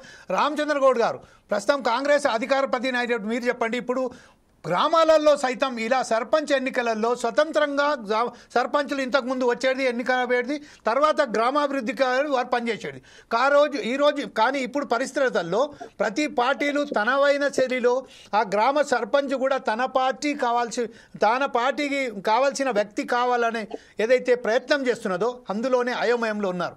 ఈరోజు ఒకవేళ కనుక ఆ సర్పంచ్ను కనుక పార్టీకి సంబంధించిన వాడు అని పెట్టినా, సమర్థించినా, రేపు వేరే పార్టీతోని కూడా సంబంధాలు పెట్టుకొని ఆ పార్టీ మీద వెళ్తాడు అనే ఒక అపనమ్మకంతోనే ఈరోజు కాంగ్రెస్ పార్టీ కూడా ఎన్నికలలో వెళ్ళడానికి కొంచెం సమాలోచనంగా ఉన్నదని తెలిసి వస్తుంది. ఈరోజు మన మిత్రులు చెప్పినట్టు, సాదిక్ అలీ గారు చెప్పారు, 15 లక్షలు 20 లక్షల దాకా అక్కడ వెచ్చించవలసి వస్తుంది ఒక్కొక్క పార్టీకి అని చెప్తున్నారు. ఎంతవరకు వాస్తవం అండి ఇది? నిజానికి ఆర్థికంగా ఉన్న వాళ్ళే అంటే ఆర్థికంగా ఉన్న వాళ్ళే సర్పంచులుగా పోటీ చేస్తున్నారు. అంటే ఓటర్లు అదే రకంగా అయినరు, పోటీ చేసిన వాళ్ళు కూడా అదే రకంగా అయినరు. ముఖ్యంగా మీరు గుర్తుంచుకోవాల్సిన అవసరం ఏంటంటే, ఏ పార్టీ నుంచి చేసినా, ఎక్కడి నుంచి చేసినా అధికార పార్టీకి పోయే మొగ్గు చూపే పర్సంటేజ్ బాగా పెరిగిపోయింది. ఇప్పుడు ఈ 10-15 సంవత్సరాల నుంచి నేను చూస్తున్నాను, 15 సంవత్సరాల నుంచి వాళ్ళు ఇండిపెండెంట్ గా నిలబడ్డా, ఒక పార్టీ నుంచి అధికార పార్టీ నుంచి 3-4 నిలబడ్డ దాఖలాలు ఉన్నాయి. అంటే అపోజిట్ పార్టీ నుంచి క్యాండిడేట్లు కూడా ఉండే చూడండి, అధికార పార్టీకే మొగ్గు చూపుతున్నారు. ఎవరు పోటీ చేసినా ఆర్థికంగా బలంగా ఉన్న వ్యక్తే పోటీ చేస్తున్నాడు. ఎందుకంటే అది భయం అయిపోయింది. ఈ రోజులలో ఏమి లేకుండా డబ్బులు ఖర్చు పెట్టకుండా సర్పంచులైనా, ఎంపీటీసీలైనా, జెడ్పీటీసీలైనా రావడానికి చాలా ఇబ్బందిగా ఉంది. ఆర్థికంగా బలంగా ఉన్న వాళ్ళే వస్తున్నారు. దాంట్లో కూడా పోటీతత్వం ఎక్కువైపోయింది. పోటీతత్వం అయ్యి ఇండిపెండెంట్ గా ఇప్పుడు లోకల్ బాడీ, ఇప్పుడు మన సర్పంచ్లకు ఎలాంటి గుర్తుండ్లు ఉంటాయి, ఏ పార్టీ గుర్తుండదు, పార్టీ సింబల్ కూడా వేసుకోడు, పార్టీకి సంబంధించింది కూడా వేసుకోడు. కానీ నేను అధికార పార్టీకి సంబంధించిన వ్యక్తిగానే పోటీ చేస్తా అని పోటీతత్వంతో ఎక్కువ మంది పోటీ చేసి గెలిచిన తర్వాత కూడా అధికార పార్టీకే వస్తున్నాడు. ఎందుకంటే అధికార పార్టీతో ఇంకా 3-3.5 సంవత్సరాలు అధికార పార్టీలో ఉండాల్సిన అవసరం ఉంది. ఎమ్మెల్యేతో అనుకోండి, ఎక్కడున్నా కానీ అధికారులతో ఉంటే, అధికార పార్టీతో ఉంటే అన్ని పనులు అవుతాయనే ఒక ఆలోచన ఉంది. ప్రతిపక్షంలో కూర్చునే మనస్తత్వం కూడా సర్పంచ్లకైనా, ఎంపీటీసీలకైనా, జెడ్పీటీసీలకైనా లేదు. ఖచ్చితంగా చెప్తున్నాను, ఇంతకుముందు గతంలో జరిగింది. 20 సంవత్సరాల నుంచి నేను నేను స్థానికంగా ఆలోచన చేసి చెప్తున్నాను. చెప్తున్నాను, స్థానికంగా ఖచ్చితంగా అధికార పార్టీకే మొగ్గు చూపుతారు స్థానిక సంస్థలలో ఒకటి. మరి ఇంకో విషయము, కాంగ్రెస్ పార్టీకి ఎలాంటి అపనమ్మకం లేదు. ఎందుకంటే ఖచ్చితంగా 70 to 80 to 90% ఖచ్చితంగా కాంగ్రెస్ పార్టీకి సంబంధించిన వ్యక్తులే సర్పంచులుగా, ఎంపీటీసీలుగా, జెడ్పీటీసీలుగా వస్తారు. ఎందుకంటే ఏ పార్టీ కూడా అంత ఖచ్చితంగా లేదు. ఎందుకంటే ఆ పార్టీలు ఉంటాయా ఊడుతాయా అనే ఆలోచనలో ఉంది. నిజానికి చెప్తున్నా, నేను ఒక కాంగ్రెస్ వాదిగా చెప్తున్నాను, అన్ని పార్టీలు సంతోషంగా ఉండాలి, బలంగా ఉండాలి. కానీ వాళ్ళు చేసిన తప్పులు ఎన్నో రకంగా ఉండి వాళ్ళ గోతినే వాళ్ళు తవ్వుకొని ఈ రోజులో పోటీ చేయడానికి కూడా ముందుకు లేరు. ఒక్కొక్క దగ్గర ఒక ఎమ్మెల్యే గారు ఎన్ని స్కాములు చేసిండ్రు, గత ఎమ్మెల్యేలు ఎన్ని స్కాములు చేసిండ్రు, గతంలో వాళ్ళు చేసిన తప్పులే వాళ్ళు చేయడానికి, వాళ్ళ పార్టీ నుంచి నిలబడడానికి కూడా క్యాండిడేట్లు దొరకరు. అదే ఖచ్చితంగా చెప్తున్నానండి. రామచంద్ర గౌడ్ గారు, మీరు 2 విషయాలు చెప్పారండి. 2 విషయాలలో ఒకటేముందంటే ఖచ్చితంగా ఆర్థికంగా బలంగా ఉన్న వ్యక్తే ఈరోజు సర్పంచులలో పోటీ చేస్తున్నారు అని చెప్తున్నారు. కానీ ఆర్థికంగా బలంగా ఉన్న వ్యక్తులు ఈరోజు ఆత్మహత్యలు ఎందుకు చేసుకుంటున్నారు? సెకండ్ థింగ్ అండి, పార్టీలకు అతీతంగా సర్పంచులు ఉన్నారని చెప్తున్నారు. పార్టీకి అతీతంగా ఉన్న చెప్తున్నప్పటికీ మరోసారి ఏమన్నారంటే మా పార్టీకి సంబంధించిన సర్పంచులే 80 నుంచి 90% వరకు గెలుస్తారని చెప్తున్నారు. స్వతంత్రంగా ఉన్న పార్టీ వ్యక్తులకు సంబంధించి మరి మా పార్టీ అని ఎంతవరకు సమంజసం అండి? ఒకటే అండి, ఒక విషయము, ఎవరైనా కానీ అధికార పార్టీకి రావాలని చూస్తున్నా అతను ఎలాంటి సింబల్ ఉండదు, ఎలాంటి సింబల్ ఉన్నాడు, ఏ గుర్తు లేకుండా ఇండిపెండెంట్ గా నిలబడతారు. నిలబడి కూడా వాళ్ళు సానుభూతి పరులుగా పార్టీకి వస్తారు. ఆ పార్టీ కూడా అధికార పార్టీకి వస్తున్నారు. మీ విషయంలో నా ఆలోచనలో చెప్తాను. అంటే ఏదో అందరూ కూడా ఆర్థికంగా ఉన్నోళ్ళు వస్తున్నారు, కానీ వాళ్ళు అంటే వాళ్ళు ఊహించినట్టు ఏ వర్కులు కూడా వాళ్ళు ఊరికి ఏదో చేయాలని అది చేయలేదు. ఇప్పుడు చావులకు కూడా కారణం ఏంటంటే పాత అంటే గత ప్రభుత్వాలు ఇచ్చిన కొన్ని బిల్స్ ఇవ్వలేక, అంటే వాళ్ళు ఇప్పుడు సర్పంచ్ల బిల్స్ ఎక్కడేయండి, సంవత్సరం కింద బిల్స్ అంటే కాంగ్రెస్ కు వచ్చి ఒక 2 నెలలు మాత్రమే. 2 నెలల ముందంటే సుమారుగా 48 అంటే 58 నెలలు బీఆర్ఎస్ పార్టీ ఉంది కదా, అదొకటి కారణం. పూర్తిగా సర్పంచులకు సావుకు ఆత్మహత్యలకు కారణము బీఆర్ఎస్ పార్టీ అని చెప్తున్నాను. ఇంకోటి, బీఆర్ఎస్ పార్టీ లేదు, ఎందుకంటే ఆ పార్టీ గురించి అన్ని లుకలుకలు ఉన్నాయి. ఆ పార్టీ కూడా శాశ్వతంగా ఉంటది అనేది కూడా లేదు. ఎందుకంటే వాళ్ళ ఆలోచనతోనే ఆ బీజేపీతోనూ కలుస్తారా, రేపు ఇంకే పార్టీతోనూ కలుస్తారా, వాళ్ళు ఉంటారా ఊడతారా అనేది ఆలోచనలో ప్రజల్లో ఉంది. నాకైతే అన్ని పార్టీలు ఖచ్చితంగా ఉండాలి, సంతోషంగా ఉండాలి. ఇంకోటి మీరు అడిగింది, ఆర్థికంగా ఉన్న వాళ్ళే దీంట్లో వస్తున్నారు. ఎందుకంటే ఆలోచించి ఆర్థికంగా లేకుంటే ఆడ పోటీతత్వం కూడా కష్టమైతుంది. అంటే అన్ని పార్టీల నుంచి కాదు, వ్యక్తిగతంగా వాళ్ళ నిర్ణయాలు తీసుకుంటారు. ఓకే సార్, మీ వాయిస్ చాలా బ్రేక్ అవుతుంది. మీ నెట్ ప్రాబ్లం కూడా కనపడుతుంది. ఒకసారి ఆ నెట్ ప్రాబ్లం కూడా మీరు ఒకసారి సాల్వ్ చేసుకోండి సార్. అప్పటిదాకా లక్ష్మీ నరసింహారెడ్డి గారి దగ్గర వెళ్దాం. లక్ష్మీ నరసింహారెడ్డి గారు, ప్రస్తుతం ఏదైతే రామచంద్ర గౌడ్ చెప్తున్నారో ఖచ్చితంగా ఆర్థికంగా బలంగా ఉన్న వారికి సంబంధించిందే వారిని నిలబెట్టడానికి కారణం ఏంటంటే ఎదుటి వ్యక్తి ఎవరైతే ఉన్నారో వాడు కూడా ఆర్థికంగా ఉంటేనే చాలా బంగుంటుంది, గట్టిగా పోటీస్తా అని చెప్తున్నారు. ఇంకొక విషయం ఏంటంటే గత ప్రభుత్వం బీఆర్ఎస్ ప్రభుత్వం ఏదైతే చేసిందో ఆ పనులకు సంబంధించి కేవలం 2 నెలలు మాత్రమే అయింది. ఆ 2 నెలల బిల్లులు బకాయిలు ఉన్నాయి.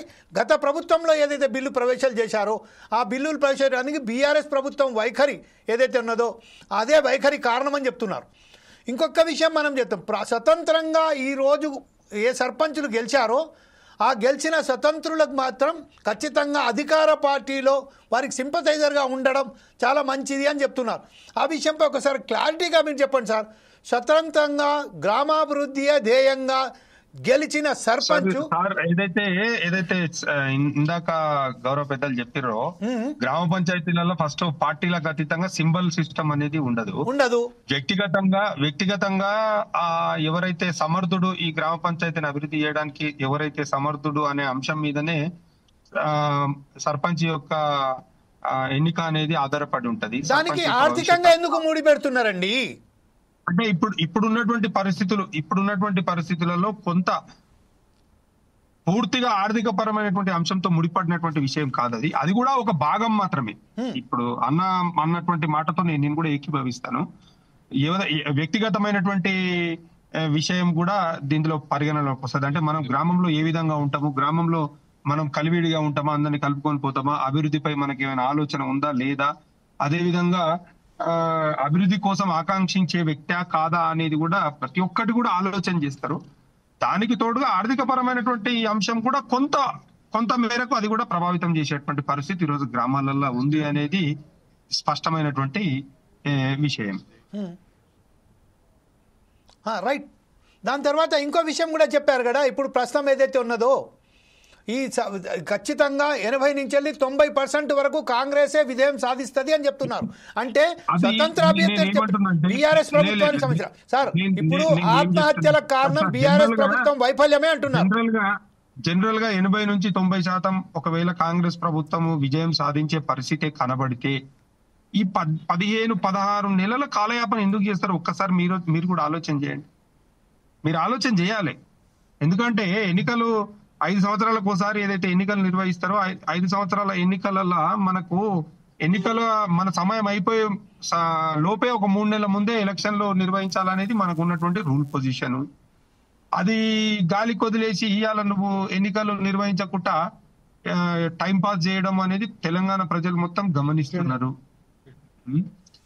ఎన్నికలు ఇప్పుడు నిర్వహిస్తే 60% వస్తుందా 70% వస్తుందా అనేది ప్రభుత్వం దగ్గర స్పష్టమైనటువంటి నివేదిక ఉన్నది. ఆ నివేదిక ఆధారంగానే ఈ జాప్యం జరుగుతున్నది. ఓకే, ఇదే విషయం ఇంకొక విషయం ఏమన్నారంటే గత ప్రభుత్వంలో చేసిన ఏదైతే బిల్లులకు సంబంధించిన అక్రమాలకు సంబంధించింది ఈ రోజు సర్పంచుల ఆత్మహత్యలకు కారణమవుతుందని చెప్పారు. ఆ విషయంపై మీరేమంటారండి? ఇప్పుడు అన్న ఎట్లా చెప్తున్నాడు అంటే అత్త మాట అన్ననే చెప్తున్నాడు, కోడల మాట అన్ననే చెప్తున్నాడు. మేమేం చెప్తున్నాం అంటే మేము గ్రామ పంచాయతీలలో మేము కాంగ్రెస్ వాళ్ళు, బీజేపీ వాళ్ళు, టిఆర్ఎస్ వాళ్ళు అని చెప్పి మేము పనులు చేయలేదు. మా ఊర్లో మాకు అవకాశం ఇచ్చారు, మా ప్రజలు మమ్మల్ని నమ్మి మాకు ఓట్లు వేసిరు. వాళ్ళ నమ్మకాన్ని మేము వమ్ము చేయొద్దు. మాకు ఇచ్చినటువంటి అవకాశాన్ని వినియోగించుకోవాలని, గ్రామాన్ని అభివృద్ధి చేయాలని మేము అది చేసినాము, పనులు చేసినాము. మేము చేసినటువంటి పనులకు మాకు బిల్లులు ఇవ్వమని చెప్తే ఇప్పుడు అది చేయకుండా ఏదో మీరు ఊకే చంపుడు ఉపన్యాసాలతోటి ఇక మేము చెప్పిందే కరెక్ట్, మేము చేసిందే కరెక్ట్, మేము అంటున్నదే కరెక్ట్ అనేటువంటి భావన వస్తే ఎవరేం చేస్తారు సార్? దానికి ప్రజలు ఖచ్చితంగా చూస్తున్నారు. మేము పని చేసినామా చేయలేదా? మీరు ఇవాళ ప్రభుత్వంలో ఉన్నటువంటి పెద్దలు టెంకాయలు కొట్టడానికి రిబన్ కట్ చేయడానికి పోతున్నారు. ఒకసారి అడుగురు మీరు ఆడ మేము బిల్లు ఇచ్చేది ఉందా లేదా అనేది తెలుస్తుంది కదా. పెండింగ్ బిల్సే కదా ఇవన్నీ. అవునన్నా, పెండింగ్ మేము ఏమంటున్నామంటే పెండింగ్ బిల్లులు ఇచ్చేది ఉందా లేదా? ఎన్నికలకు ముందు పోయేటప్పుడు ముఖ్యమంత్రి గారు చెప్పిరా లేదా పెండింగ్ బిల్లులు ఇచ్చేది ఉంది, ఎవరు అధైర్యపడవద్దు, చచ్చిపోవద్దు, మీరు ధైర్యంగా ఉండరు, నేను పెద్దన్న లేక మీకు అండగా ఉంటా, నేను మిమ్మల్ని కాపాడుతా అన్నారు. 18 నెలలు అవుతుంది. ఏమన్నా ఇచ్చిరా? అసలు ఇచ్చిరా? మీ ఊరు ఏ ఊరో చెప్పన్నా, మీ ఊరు సర్పంచ్ లైవ్ లో తీసుకో, మీ ఊరు పంచాయతీ కార్యదర్శిని లైవ్ లో తీసుకో. ఒకసారి ఏమైనా పైసలు ఇచ్చే ఉండదా, బకాయి ఉండదా, అప్పు చేసిందా, ఏం చేసిందా అని తెలుస్తుంది కదా. గురించి అవగాహన ఉంది, అట్లేం లేదు. కానీ బిల్స్ అన్ని పెండింగ్లు ఉన్నాయి, ఖచ్చితంగా పెండింగ్లే ఉన్నాయి. మేము అదే అడుగుతున్నాం సార్. మేము అడిగేది ఏంటంటే మా పెండింగ్ 700 కోట్ల బిల్లులకు సంబంధించిన 153 కోట్ల రూపాయల బిల్లులు రిలీజ్ చేశారని చెప్తున్నారు కదా. దాని మీద ఖచ్చితంగా ఖచ్చితంగా ఇస్తామంటున్నారు కదా. సార్ మేము గతంలో కూడా మిమ్మల్ని అడిగినాం, ప్రభుత్వాన్ని డిమాండ్ చేసినాము. ప్రభుత్వము ఒక శ్వేతపత్రం విడుదల చేయండి, గ్రామ పంచాయతీల వారిగా, జిల్లాల వారిగా ఎంత బకాయి ఉండదో విడుదల చేయండి. మీరు ఒకసారి బకాయిలు విడుదల చేసినప్పుడు మీరు ఇచ్చినటువంటి ఏదైతే నిధులు ఉంటాయో, ఏదైతే పెండింగ్ బిల్లులు ఉంటాయో, ఆ పెండింగ్ బిల్లులు అనేది దాంట్లోకి వెళ్ళి తీసేసుకుంటూ పోతే మిగిలింది ఎంత మీ దగ్గరనే స్పష్టంగా ఉంటది కదా. రైట్. ఓకే, ఇదే విషయంపై ఒకసారి మనం బీజేపీ మాజీ సర్పంచ్ అయినటువంటి జ్యోతి బసు గారి దగ్గరికి వెళ్దాం. జ్యోతి బసు గారు, ప్రస్తుతం ఏదైతే మన రామచంద్ర గౌడ్ గారు అలాగే అంటున్నారు, లక్ష్మీ నరసింహారెడ్డి గారు చాలా క్లియర్గా అంటున్నారు ఏంటంటే ఖచ్చితంగా ఎన్నికలలో ప్రజలు మాత్రం ఖచ్చితంగా బుద్ధి చెప్తారు. ఈరోజు 18 నెలల పాటు కాలయాపన చేసిన ప్రభుత్వానికి ప్రజలు బుద్ధి చెప్పడానికి సిద్ధంగా ఉన్నారని చెప్తున్నారు. అలాగే బిల్లుల విషయంలో కూడా బీఆర్ఎస్ ప్రభుత్వం ఏదైతే హయాంలో బిల్లులు ఏదైతే ప్రవేశపెట్టిందో ఆ బిల్లులు చెల్లించకపోవడంతో ఆత్మహత్యలు చేసుకుంటున్నారు. ఖచ్చితంగా ఒక వైట్ పేపర్ జారీ చేయండి, చేస్తే తెలిసి వస్తుంది ఎన్ని బిల్లుస్ ఉన్నాయి, ఎవరెవరు ఎలా ఉపయోగించుకున్నారని తెలిసి వస్తుందని చెప్తున్నారు. ఈ విషయంపై ఇంకొక వాట చాలా క్లియర్గా చెప్పారు మన రామచంద్ర గౌడ్ గారు. బీఆర్ఎస్ పార్టీ వచ్చే ఎన్నికలలో ఎవరికి ఎలా అనేది లేకుండా వారికి కొట్లాడుతున్నారు కాబట్టి వారికి సంబంధించిన నామరూపాలు లేకుండా పోతుంది బీఆర్ఎస్ పార్టీ. అందుకోసమే వాళ్ళు భయపడుతున్నారని చెప్తున్నారు. ఈ విషయంపై మీరు ఏకీభవిస్తారా? మీరు ఎలా దీన్ని విశ్లేషిస్తారండి?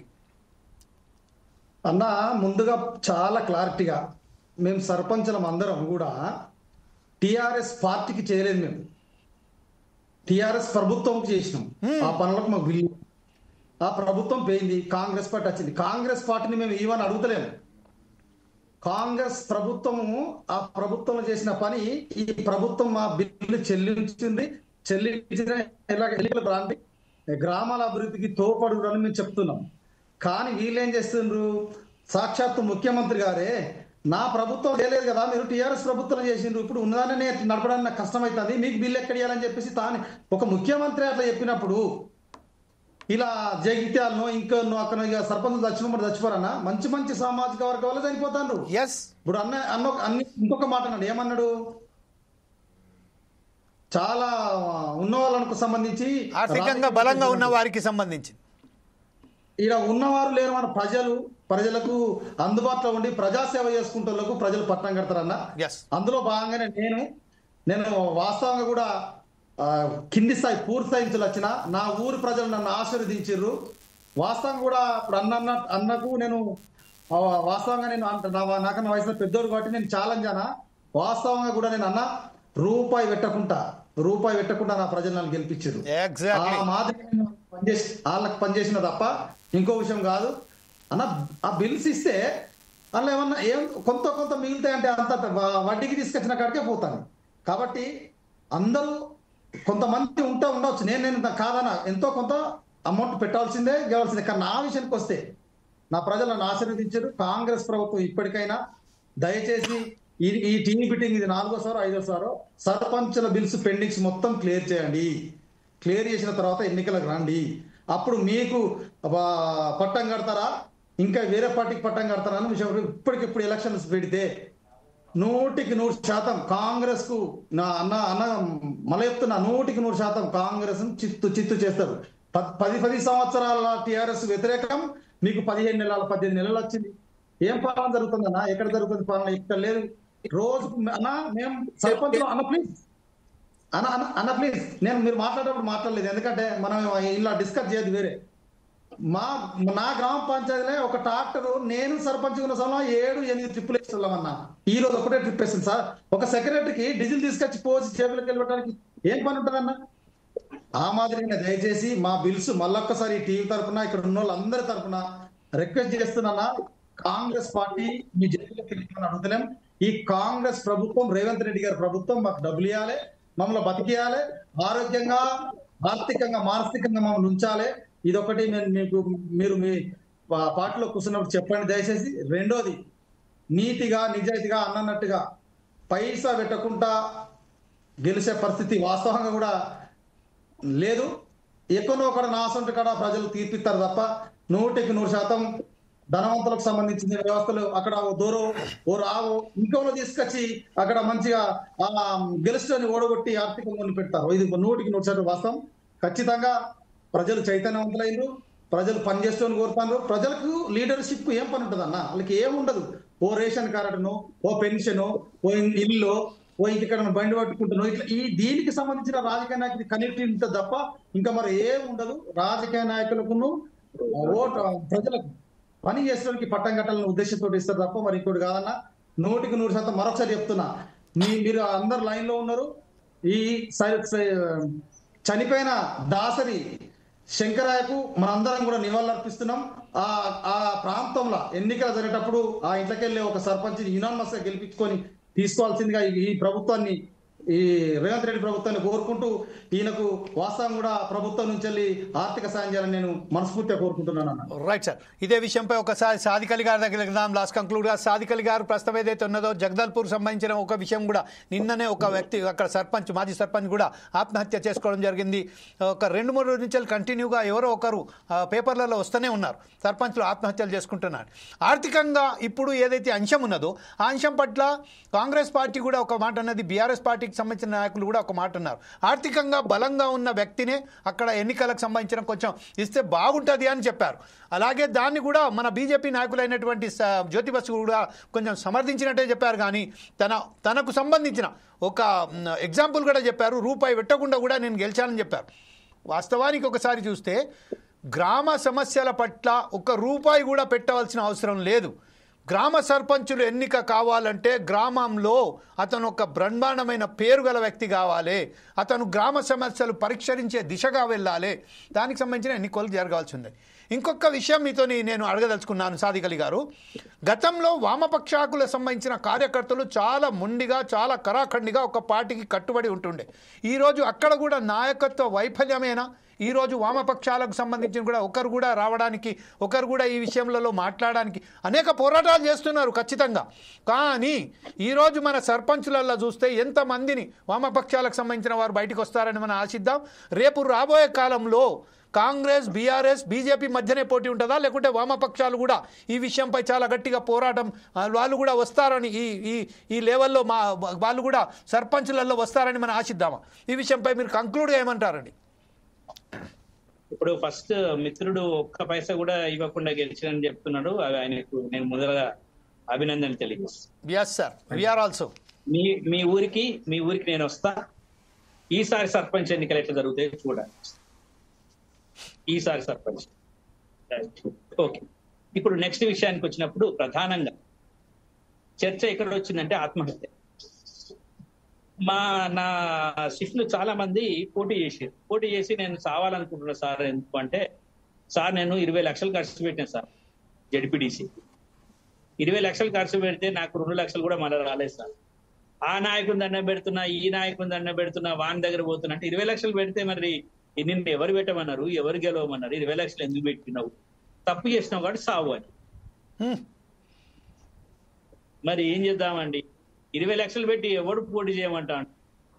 5 లక్షలు పెట్టి ఎవడు పోటీ చేయమంటాడు? 3 లక్షలు పెట్టి ఎవడు పోటీ చేయమంటాడు? పోటీ చేయకండి. అట్లనే నా పెరుగుట విరుగుట కొరకే ఎప్పుడైతే ఆ పోటీలో నేను ఎవరిని ఖర్చు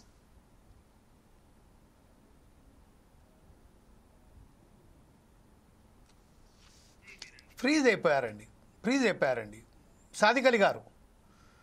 రైట్ సార్. రామచంద్ర గౌడ్ గారు, ఒకసారి లాస్ట్ కంక్లూడ్గా మీ వర్షన్ ఏంటండి? రేపు రాబోయే ఎన్నికలలో సంబంధించింది, ప్రస్తుతం స్థానిక సంస్థల ఎన్నికలలో సర్పంచ్ ఎలక్షన్లకు ముంగట పోతుందని కాంగ్రెస్ పార్టీ ఆలోచిస్తుందా, లేకపోతే ఎంపీటీసీ, జెడ్పీటీసీ ముందుగా నిర్వహించాలని ఆలోచిస్తుందా? ఖచ్చితంగా నేను ఏమనుకుంటున్నానంటే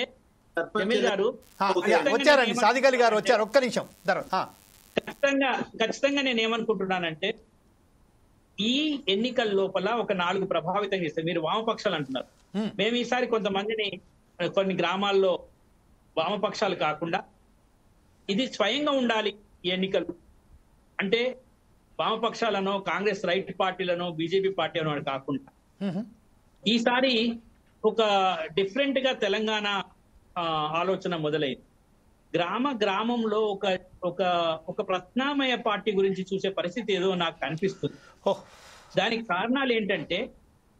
కారణాలు ఏంటంటే ఒకవేళ కాంగ్రెస్ పార్టీ మీద అసంతృప్తి ఉన్నప్పుడు, లేదా కాంగ్రెస్ పార్టీ మీద అసంతృప్తి బీఆర్ఎస్ పార్టీ మీద కూడా అసంతృప్తి ఉన్నప్పుడు, బీజేపీ పార్టీకి నేను ఓటు వేయద్దు అనుకున్నప్పుడు నేనేం చేయాలి? కాంగ్రెస్ పార్టీ మీద అసంతృప్తి ఉంది, నాకు కాంగ్రెస్ పార్టీ చేతలేదనిపిస్తుంది, అటు టీఆర్ఎస్ గతంలో నాకు చేయించింది అనిపిస్తుంది, నాకు బీజేపీ పార్టీకి ఓటు వేయ బుద్ధి అయితే లేదు. నేనేం చేయాలి? అప్పుడు వామపక్షాలకు వేస్తారు. కానీ ఈరోజు తెలంగాణ మొత్తంలో ఏం జరుగుతుందంటే, తెలంగాణ మొత్తంలో శాంతి కొరకు ఒక యుద్ధం జరుగుతుంది. శాంతి కావాలని మనం కోరుకుంటాం. ఈ శాంతి యుద్ధంలో గ్రామాలు కూడా రేపు తెలంగాణలో ఒక ఎజెండా కాబోతుందేమో అనేది చూద్దాం. దాని గురించి అప్పుడు మనం మాట్లాడుకునే అవకాశం. Right sir. రైట్గా లాస్ట్గా మన రామచంద్ర గౌడ్ గారు ఎట్లా కంక్లూడ్ చేయబోతున్నారండి? ఈరోజు ఇప్పుడు మనం ఇంత ప్రధానంగా అనుకున్నట్టుగా సర్పంచ్ ఎన్నికల్లో పోకుండా కేవలం ఎంపీటీసీ, జెడ్పీటీసీ ఎన్నికలు పోయే అవకాశం ఉన్నదా, లేకుంటే ఖచ్చితంగా సర్పంచ్ ఎన్నికలు నిర్వహించే బాటలోనే ఈరోజు కాంగ్రెస్ ప్రభుత్వం నడుస్తుందని అనుకోవచ్చా? నా ఆలోచన ప్రకారం సర్పంచ్ ఎలక్షన్స్ ముందు అవుతాయి. సర్పంచ్ ఎలక్షన్ల తర్వాత ఎంపీటీసీ, జెడ్పీటీసీలు, మున్సిపల్ ఎలక్షన్స్ అవుతాయని అనుకుంటున్నాను. ఏదేమైనా కానీ ఇక్కడ ప్రతి ఒక్కరికి కూడా విషయం ఏంటంటే, ఏ పార్టీ నుంచి వాళ్ళు ఏ రకంగా ఇండిపెండెంట్ గా గెలిచిన తర్వాత ఖచ్చితంగా కాంగ్రెస్ పార్టీలకు వస్తున్నారు, అధికార పార్టీలకు వస్తున్నారు. మరీ ఇంకోసారి చెప్తున్నాను, ఈ 20 సంవత్సరాలు అబ్జర్వేషన్ చేస్తున్నాను. ఎక్కడ వాళ్ళు ఏ రకంగా ఇండిపెండెంట్ గా గెలవని పార్టీల నుంచి గెలిచినా అధికార పార్టీలకు రావడానికి అంటే ఎమ్మెల్యేలు వస్తున్నారు, కానీ లోకల్ బాడీలలో జెడ్పీటీసీలు, ఎంపీటీసీలు, సర్పంచ్లు రాకపోవడానికి ఆస్కారం లేదని ఈ సందర్భంగా చెప్తున్నానండి. Right, thank you very much Ramachandra Goud గారు. ఈ రోజు ప్రస్తుతం పాల్గొన్నందుకు రామచంద్ర గౌడ్ గారికి, లక్ష్మీ నరసింహారెడ్డి గారికి, కంకనా జ్యోతిబాసు గారికి, బండారు రామ్మోహన్ గారికి, అలాగే సాతిగలి గారికి ప్రత్యేక ధన్యవాదాలు చెప్తూ ఈ రోజు పార్టీలకు అతీతంగా ఏదైతే పార్టీలు కాంగ్రెస్ కానివ్వండి, బీజేపీ కానివ్వండి, బీఆర్ఎస్ కానివ్వండి, వామపక్షాలే కానివ్వండి, వారందరికీ ఒక్కసారిగా అదన్నీ పక్కన పెట్టి ఈరోజు శాంతియుత వాతావరణం నేర్కొల్పారని ఈరోజు తెలంగాణ ప్రజలు ఆశిస్తూ ఒక ప్రత్యామ్నాయంగా ఒక వేరే విధంగా వెళ్ళాలని ఆలోచిస్తున్నట్టుగా సాదికలి గారు చెప్తున్నారు. దీని విషయంపై మరొకసారి మనం చర్చ పెట్టి ఈ విషయంపై క్లారిటీ తీసుకురావడానికి ప్రయత్నం చేద్దాం. అప్పటిదాకా మాకు ఈరోజు పాల్గొన్నందుకు ప్రతి ఒక్కరికి ధన్యవాదాలు చెప్తూ రేపటి వరకు సెలవు ఇవ్వండి. అప్పటిదాకా చూస్తుండండి 4 Sides TV.